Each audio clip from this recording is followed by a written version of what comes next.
Rupert Everett is still with us. Now, Rupert, as we just heard there with the various feuds that we were listing, you have been quite well known for having controversial views. Do you sort of feel now in the current climate, do you sort of worry about what you say now, you know, because of this whole cancel culture? Yeah, absolutely terrified. It's like I feel we're like it's like living with one's grandparents or something, trying not to upset people. And of course, actually, you know, obviously people are very sensitive, and you don't want to upset them. However, I think we are spending too much time trying to kind of thought control the world. And I think the cancellation culture is. It feels to me vindictive, judgmental, intransigent, and lacking in humour and perspective. Frankly. Are you on social media? Have you been kind of shut down? Have you been in the middle of a Twitter storm? No, I've never been on Twitter or on Facebook or anything. I think that's a good start. It's outside of me, really, that side of things. Yeah. But Rupert, looking back at some of the things you've said, you described Madonna as an old whiny barmaid. Would you feel you ought to rein that kind of comment in now? Well, you know, funnily enough, when I was doing that description of Madonna, in my mind, it wasn't an insult.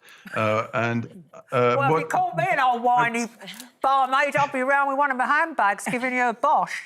Yeah, but I think there's something similar about you, Janet. For example, I think you are a very, very beautiful woman. I always have, and I'm amazed by your looks. But at the same time, you have a side to you that's like a whiny old barmaid. Yeah, and I love Linda's agreeing with you. Yeah, it's true. I try to rein it in. I think being offended is not that bad a thing, to be honest. I think, you know, everybody's offended by something. We've all been offended by people, but it's one of the things that kind of drives us on in a way. I don't think there's anything wrong, particularly with being offended. I mean, hurt, different thing. It's making the distinction, isn't it, between being offensive in an almost kind of like illegal way, and actually somebody feeling offended by something that you have said. Those are two very different things. Right, I agree. But I think we're just getting to a place where we're spending more time on our vindictive attitudes to people that have upset us than we do on things that are actually happening, kind of tragedies and things that are around us. Yeah, that's very true. Linda, you're old baggy mouth on the panel. Oh, yes. You say what you think. Have you ever sort of upset anybody by being maybe a little bit too honest? Not meaning to. I'd never do it to really hurt someone, but I just, like, if someone asks me their opinion, then I'll say the truth. You know, like, loads of people ask me the truth and I tell them and they don't like it afterwards. But then, especially my kids, like, if they ask me, does this look nice? And I go, no. Get it off, it looks terrible. Yeah. And then they get a bit upset with me, but I'm going to tell the truth. I don't set out to hurt them. Brenda?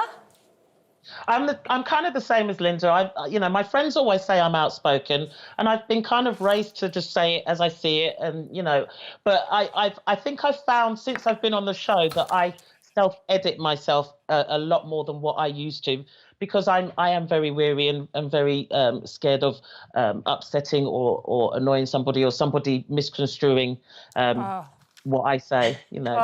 Brenda, don't edit. That's Janet groaning away. I am groaning, yeah, because as Rupert said, it's ridiculous. We've reached a point where before you say something, you are subconsciously thinking, can I deal with the fallout of that? Before, it used to be called debate. Now it's called causing offence. Yeah, no, I couldn't agree more.